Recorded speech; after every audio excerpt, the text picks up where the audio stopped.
Hello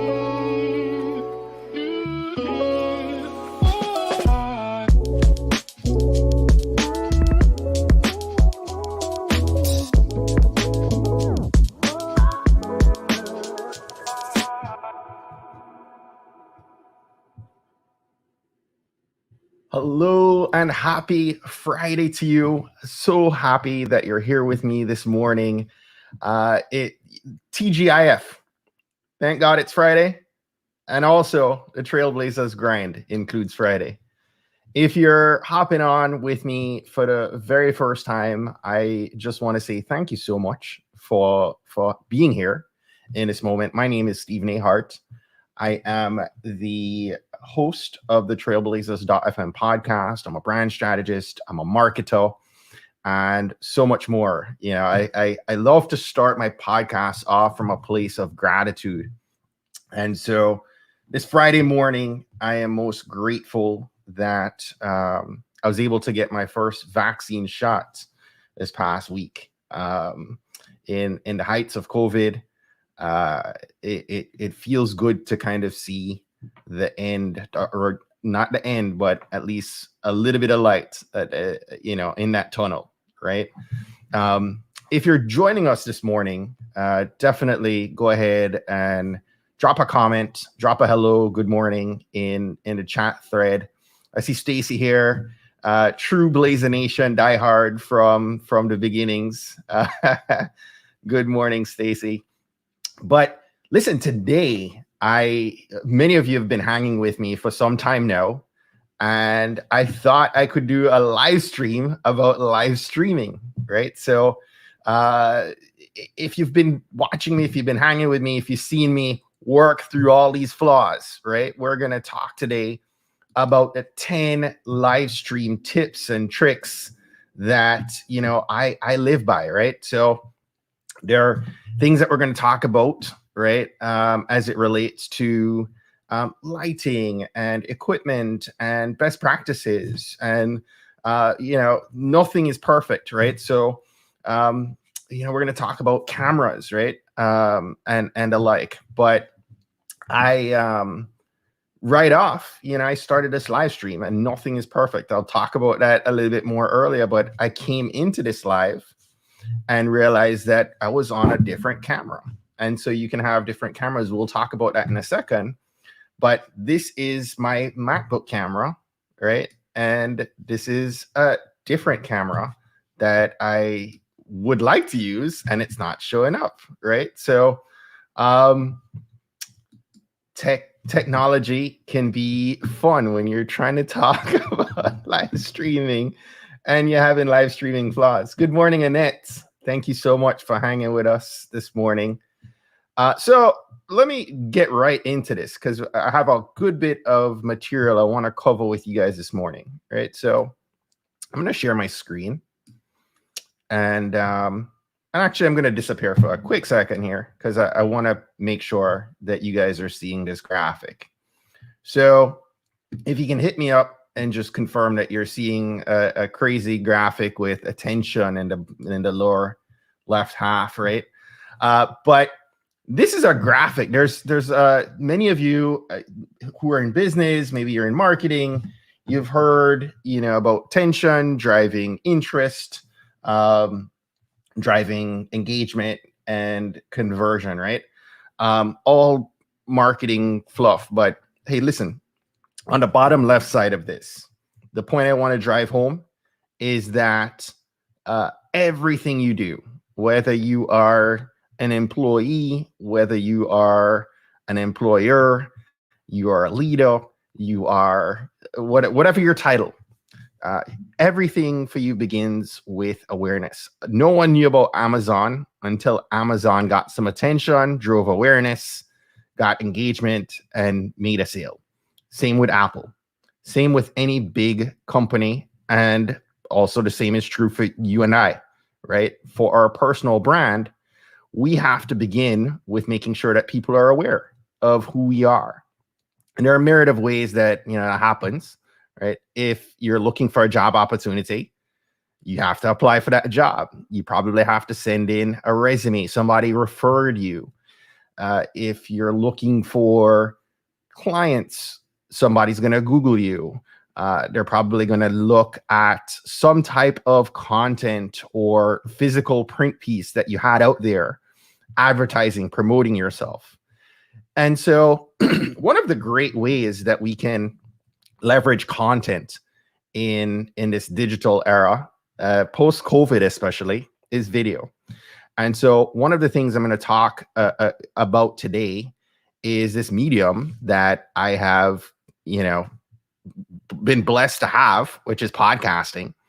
And over the past 5 years, I've been blessed to have this Trailblazers.fm platform, and I've had tremendous success by way of it. But the thing that I'm evolving into and challenging myself to figure out right now is the element of live streaming, and why live streaming. There are a number of reasons why, right? Live streams have come on in the last couple of years. You have platforms that allow for you to be, and I think I covered this in another slide here, but you have platforms that you can go live stream, and live stream just basically means that you are on video in real time, and generally someone can engage with you.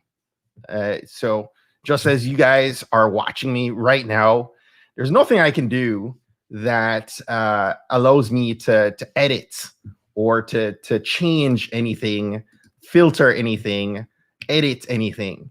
You are getting this in the raw. You're getting all my ums, ahs, pauses, every error that I'm working through in real time. These are all coming up right now in this live stream. And I'm working through challenges right now as I speak to you, because I've been having challenges with my camera right when I went live. But I'll save that for the camera section of this talk this morning to highlight the differences between the two. But let me just, and in this scenario, I've been going live since the beginning of the year. And what I've noticed is, especially within LinkedIn, I've been very deliberate to attempt. I haven't always been consistent about it. I would say I'm consistent at least twice a week, but my goal is to remain consistent about being live 3 times a week, every Monday, Wednesday, and Friday. You can find us here on LinkedIn and also over on YouTube, where my friend Susan is hanging out this morning. Good morning, Susan. And what I want to bring to light is just looking at this graph, right? The moment I started doing live streams, my views, people viewing my profile, increased.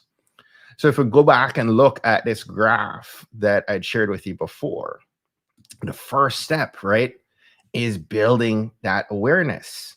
The more that you drive awareness, the more people are going to know about you, and the more you move yourself up that chain that you want, whether that's looking for opportunities, networking, looking for clients and the like. So live streaming has allowed me the opportunity to create that awareness, right? And so I'm going to talk about 10 tips today, right? Hang with me here. I'm going to share with you guys 10 tips and tricks that I've used as I'm figuring out this element of live streaming. And the very first thing that we're going to talk about is your camera. And it's by God's design that I've been having camera issues this morning. I think I've figured it out while we've been live, which is quite interesting. And I wish I could share the screen. I should have taken a screenshot of it, but showing you exactly what I'm seeing on my end. We'll talk about that maybe in the StreamYard section.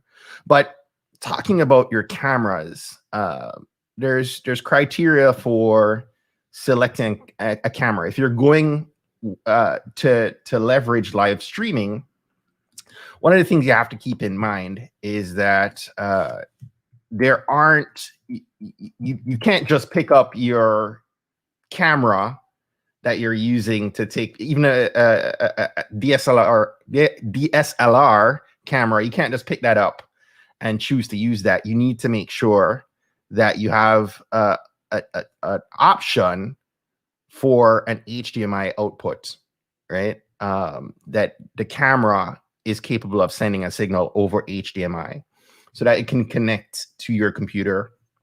And a couple other things you want to make sure, the camera you're using has to have a direct power supply and has the ability to run over a long period of time so it doesn't overheat. Also, you want to make sure that it has the ability to put out a resolution of at least 1280 by 720, which is the standard for a video output, like putting things on YouTube. 1080p, which many of you are maybe familiar with from your television. Putting out content in 1080p basically means that resolution is 1920 by 1080. Listen, don't get caught up in all of this. If this is just too much video lingo that you're not yet up on, you just need to make sure you have a good camera that can connect to your computer, that isn't going to overheat, and is going to allow you the ability to show up in a good way. Now, I work on my personal laptop, which I'm on right now, is a MacBook Pro. I am presently using the MacBook Pro FaceTime camera. Now, I'm going to show you, and this is an HD camera, but I recently bought a webcam specifically for live streaming. And I bought a Logitech Brio. And so I just transitioned the difference. I just changed cameras, and you can notice the difference in the quality of the camera as I just shifted, right? It's just a much better quality output. The lighting is much better. The quality of the camera is much better. And so there are a number of cameras, again, and varying with cost, right? Depending on what you want. You can look at a number of options based on cost and quality. Logitech has a number of different web cameras that you can select, and they vary in cost. They have a C920, which is more than functional, and you can get that for under $100. I'm actually on the Logitech Brio right now. So the camera you're seeing me on right now is a Logitech Brio, and that runs close to $200. But if you wanted to go up, you could look at one of two cameras that are really great for vlogging. There's a Sony ZV-1 and a Canon M50. Canon M50 is just the body of that camera, and then if you're a camera head, you can get all kinds of really cool lenses to go along with that. So there are, again, the cost varies, right? You could go from $70 on up to $700 plus. And there are cameras that you could probably spend thousands of dollars on. And even with this Canon M50, you could go spend another, $400 or $500 on a really fancy lens and equipment to go along with that. But the important point is I'm using a $200 webcam, and I probably would have gotten almost equal the quality from the 920. So you need to, if you need a camera, look at that Logitech webcam. Don't think that you necessarily need to have the most expensive equipment. As a podcaster, there are many people who spend thousands of dollars before they even publish the first podcast. For the first 4 years as a podcast, I used a $70 microphone. Many people go out and spend, $300, $400, $500 on a mic and never record an episode. So you don't need, just go for bare minimum, get something good and functional, The cameras here on the right side of this graphic, they have more features and effects. You can get a bokeh effect where the background is blurred.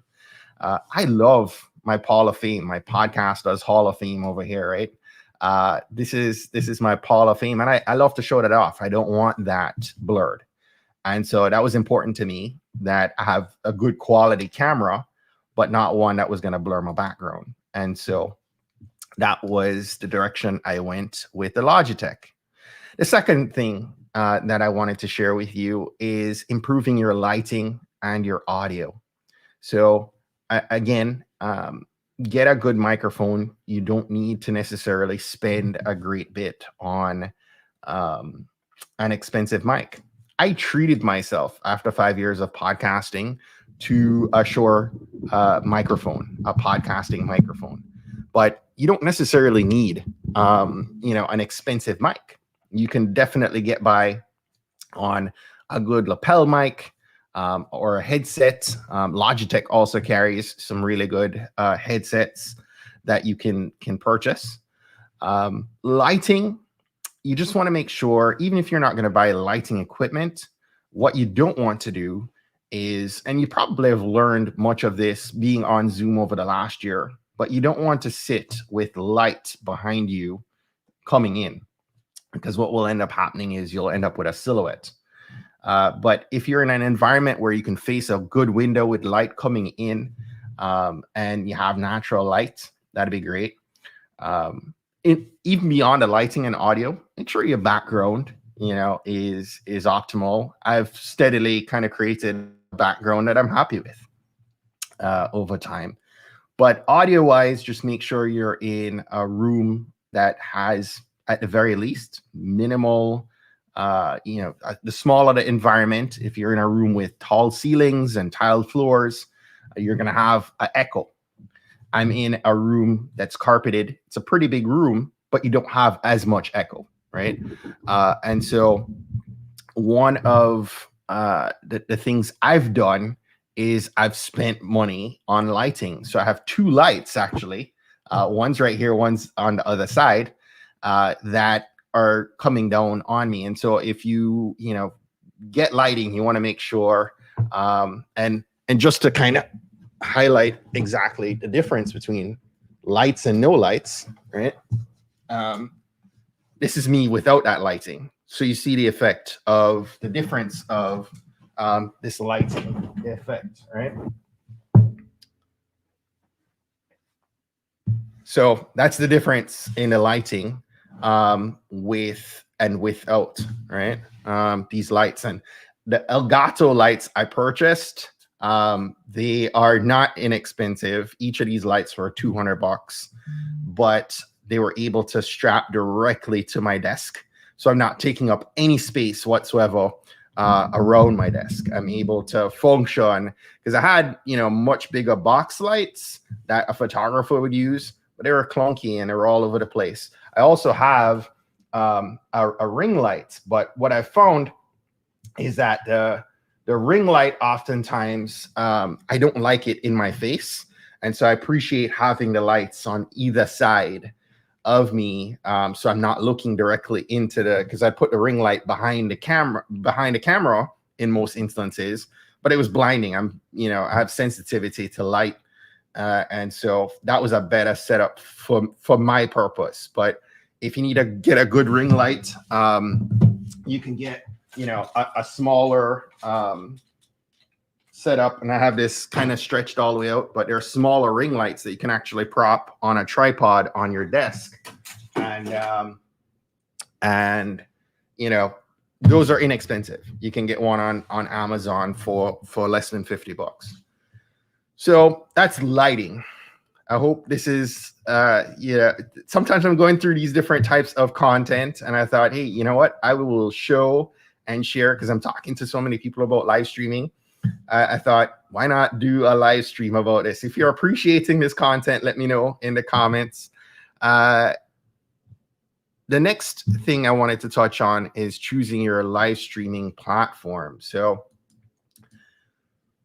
there are, I touched on this just briefly earlier, but there are platforms that essentially can go direct to live stream on just a single platform, and we refer to that as native.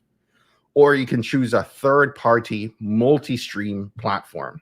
So YouTube, Facebook, LinkedIn, each of these platforms, even Twitter, allows you to go live. So you could jump into YouTube right now and go live, set up and go live on YouTube or go live on Facebook.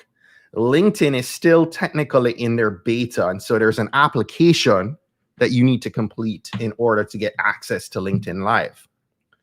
Now, there are some other platforms out there, a couple of them, namely StreamYard is the platform you're watching me in right now. There are other platforms like Melon, Restream, Streamlabs, and probably the godfather of platforms is OBS, where you have the greatest amount of flexibility, but it also is the highest measure of difficulty in terms of really having all the bells and whistles, but needing to have that technical knowledge on how to operate all of that. What I love about StreamYard is that it allows me to multi-stream. And what that means is that when I set up this broadcast, so I'm setting this up as a broadcast, I'm setting up the broadcast to go live on, and so this generally is going live on LinkedIn and on YouTube at the same time. I am able right now to see Annette and Stacy, and everybody that is commenting in the chat on LinkedIn, and I can also see that Susan's over on YouTube, right? And it allows me to show comments from different platforms.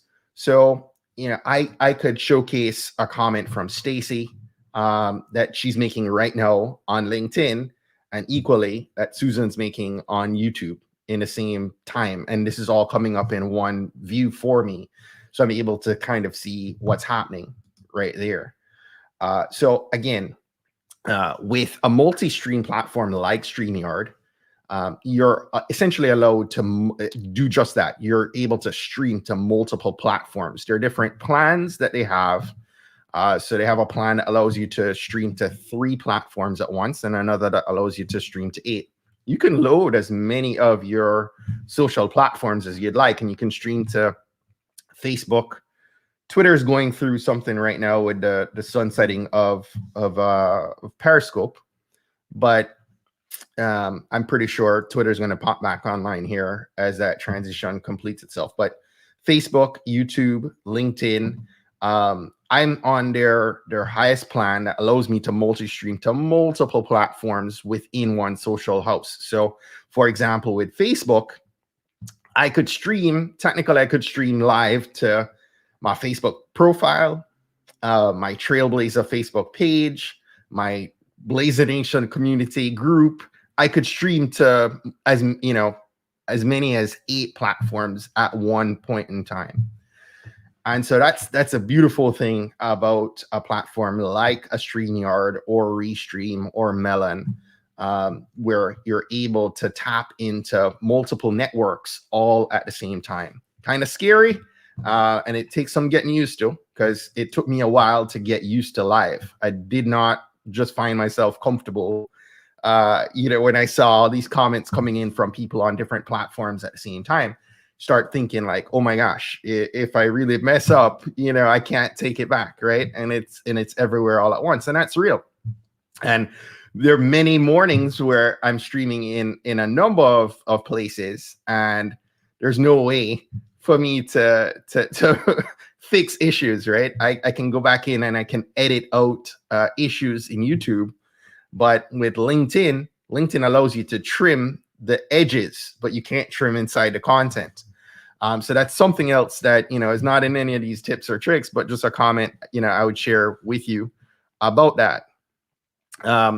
So, one of the other things that I should highlight here is focusing on your promo graphics, right? So I'm just showing you a screenshot of me inside of my Canva account. And I love Canva. If you're not familiar with Canva, and this is one of the beautiful things, I can add a quick banner, right? Canva.com is a great resource for being able to jump in and create these social cards, right?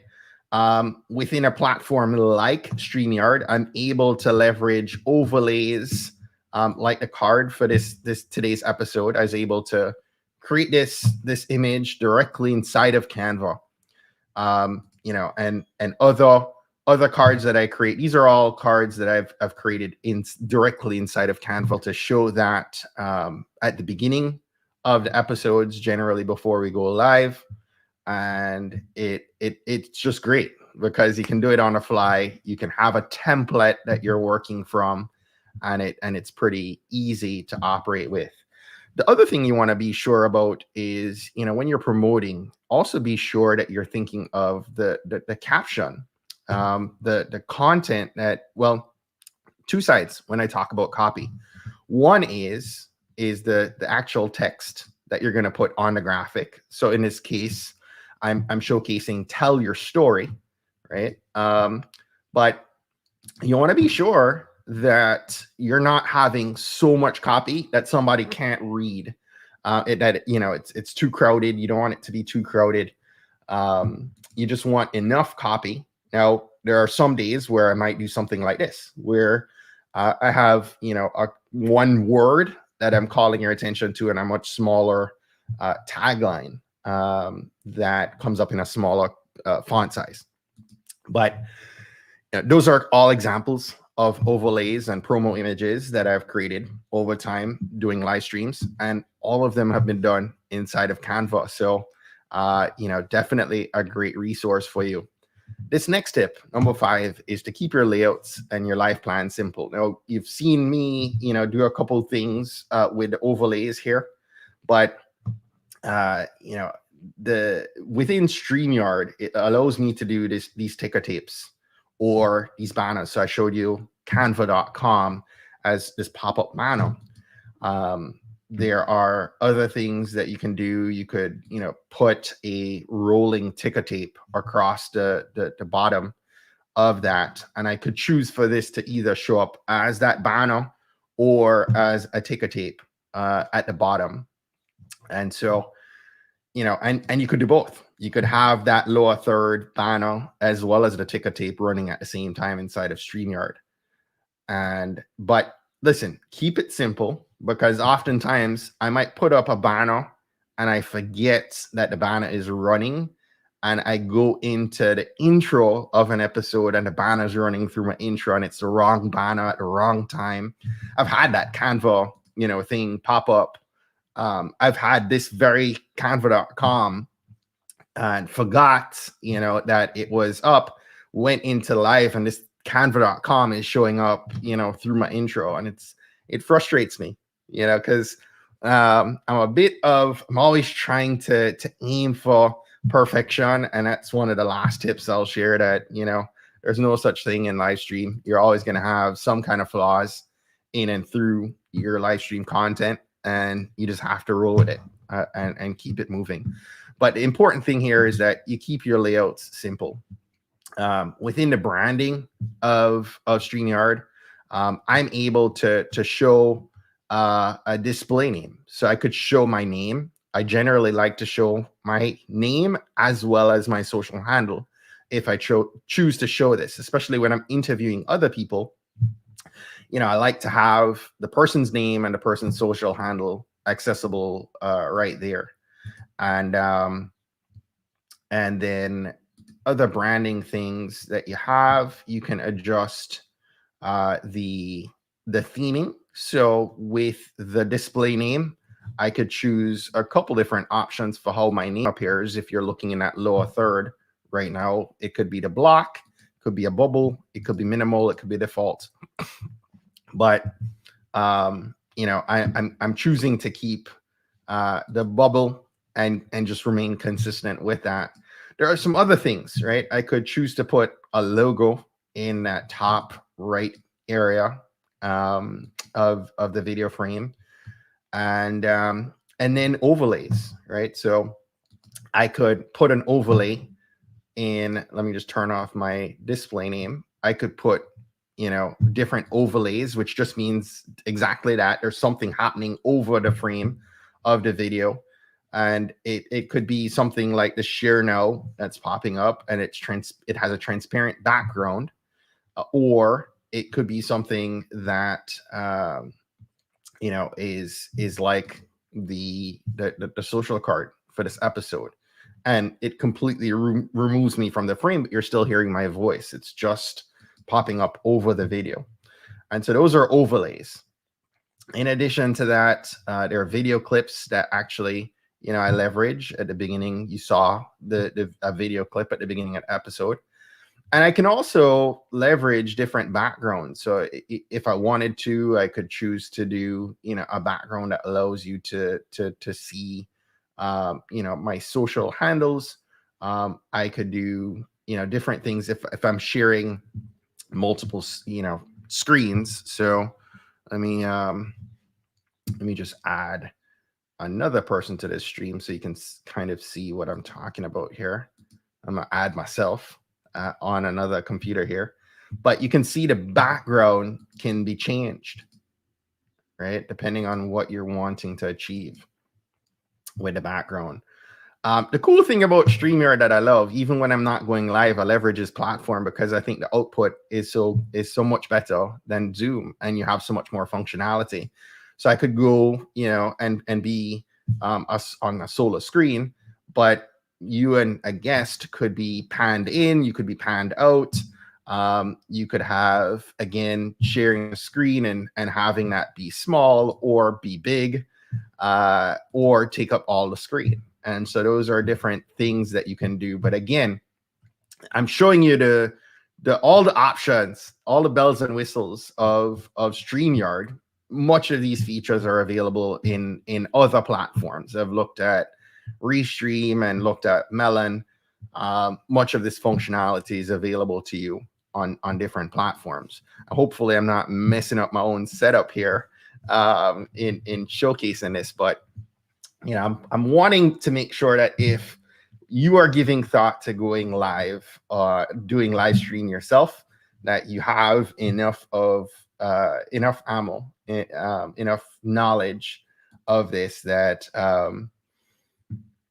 you're able to do this yourself. So my sixth tip is that you should make sure that you're using a good internet connection. Avoid using your cell phone or hotspot. Make sure that you're testing your internet speed. And just good best practice is to make sure that you close any unnecessary apps, right? A lot of times when I'm going live, I'm on a podcast or I'm on a live stream, make sure that your cell phone is muted. Make sure that you minimize. One of the things I learned in one of my earlier live streams, I had a YouTube browser open, right, at the same time I was going live, and there is a delay. You're hearing me about 10 seconds after I'm actually live. There's a slight delay. And so I had, a million browser tabs open, and sure enough, I'm hearing the echo coming back to me from the live 10 seconds later, and I had way too many browsers open. And while I'm live, I'm searching for this browser tab where I'm echoing.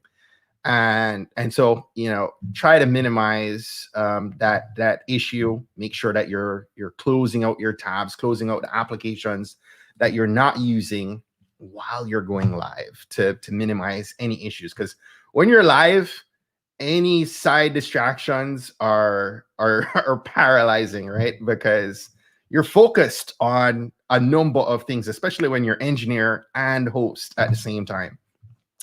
So just make sure that you're optimizing your internet speed. Number 7 is a quick and easy one. I don't often do this, and I pay the price when I don't. This morning is a perfect example of that. I didn't test. and check to make sure which camera. I just jumped into the broadcast, assuming it picked up my Logitech. But here I went live, and I was on my MacBook camera. It didn't default to my Logitech. And so set up early. You can always come into your broadcast beforehand, test everything, make sure your cameras, make sure your mic is set up properly, and that you're ready to go. Number 8, just have, some standard best practices. Open, a note-taking app, document your flow. For a few weeks, I went through just reading from a script that I wrote, and I'm encouraging other people. When you come on, tell people your name, tell them who you are. It's not automatic that somebody, Stacy and Craig and Annette, you guys are always here, but there are always new people. I see Desiree here. I see, good morning, everybody. I'm noticing a lot more people are in the stream. But, just make sure that you go through some routine best practices on the front end and the back end of your stream, right? Make sure you're doing a proper introduction. Make sure you're doing the proper call to actions. I definitely try. I'm getting better at it, but I'm even building those into the intro jingles, the videos that you see at the beginning, to encourage you, encourage the viewer to like the video, to subscribe or follow me, because you want to be able to build up your audience, right? And build up that following, and plan out what graphics and stuff that you're going to use. Again, if you're interviewing somebody, you want to make sure you have proper banners, whether it's the lower thirds or the ticker tapes, just having things up ahead of time. So, if I'm interviewing somebody, I might want to have a couple things, right? Where, and I'm typing this as we go, but you want to have a lower third or a ticker tape that shows how someone can follow and engage with your guest if you're interviewing someone else. So just give thought to what you want. The next thing is, in terms of those overlays and the graphics, I've seen people leverage them to bring context to the conversation. So good morning, Kelly. I don't have anything readily available here for an example of this, but if you're speaking to a guest, I've seen other people on live stream who, while they're introducing their guest, are actually running through a video clip of their guest in action. And so you could leverage that. I'm using graphics throughout in this PowerPoint slide, right, to add context. If I were just speaking to you about all that I was sharing here, it would still be valuable, but it's been helpful you seeing me using a PowerPoint slide and throwing up copy and throwing some examples of the cameras, visuals of the cameras, etc. And number 10, my last tip here, guys, is to plan when to engage. Now, sometimes you guys are commenting throughout the conversation, and I love it. I always try to make sure, if I see people in the room at the beginning of the live, that I'll acknowledge and thank those who are coming in the room. And generally, somewhere in the midpoint, I'll look back at the comments again, and then towards the end. But I am managing about 4 different tabs that hide the comments when, so all these different banners and overlays and all that stuff, they operate in that same space where the comment thread shows up for me. So sometimes, and I apologize in advance, sometimes you guys are having conversations or you're throwing up questions. I'm not always seeing, what's happening in the comment thread. Because I'm kind of operating, as the engineer and doing this. So I'm seeing a couple comments here. Stacy saying, I really should try and go live. But many of these tips are great for my weekly meetings at work, which require me to present patients. Yes, absolutely.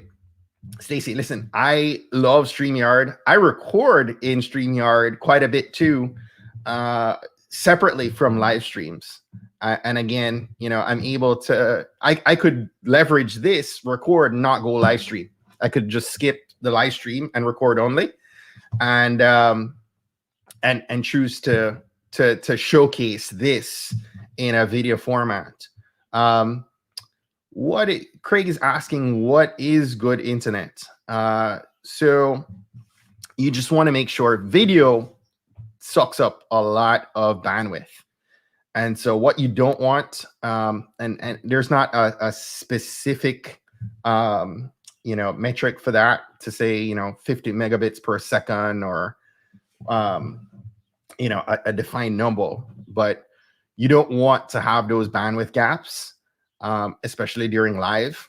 And you're putting out a poor quality stream. So just make sure that you have an optimal, if you can hardwire your computer directly to your internet feed, that'd be great. I have Verizon Fios where I'm at, and typically, as a point of reference, I think I'm 64 upload download speed, megabits per second, I believe. So I'm gonna tell you straight up, I'm not the techie on that side, but good internet is one that doesn't have bandwidth gaps, right? So just make sure that you're operating at an optimal speed, and I would tell you to make sure, again, like I said before, test, do some live streams with a friend, make sure that everything is working as it should, and definitely try it out, Craig. Let me know how it works out for you. So that is, what I have for you guys today. And my last tip here is, as I echoed before, forget perfection and just have fun. This is not something that you can edit. As a podcaster that I am always so used to being able to, take this portion and splice it together with another and put out, the best possible output for my listener. Live stream is not that. You're getting every pause, crutch word, error, tech issue.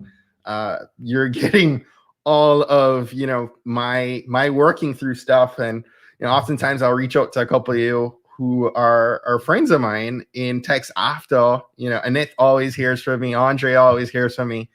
And I'm always trying to think through, hey, what did I do right? What did I do wrong? How can I improve? Again, listen, you're going to do this and it's going to be, live stream is one that you have a lot of errors in the process of figuring it out. And you have to kind of be comfortable with being uncomfortable and working through the fuzz until it gets good. So that is all for today. This is probably one of my longest live streams yet. I hope that you enjoyed this content. If you did, make sure you like it. Make sure you're subscribed to me over on YouTube or following me here on LinkedIn. And, definitely, if we're not connected, make sure we are, and continue to throw up comments. Let me know what kind of content you want in the thread. The next couple of weeks, we have some amazing guests coming our way. I did not create the overlay cards for them yet, but stay tuned, continue to watch my threads in the coming week, and enjoy your weekend. Have a great day, guys. I'm grateful. I'm grateful here. I'm seeing comments coming from Annette, took us to school. Stacy says, great content. Susan says, always a pleasure learning from you. Thanks for these incredible insights. Enjoy a wonderful weekend. God bless you guys. Enjoy. Take care. Cheers.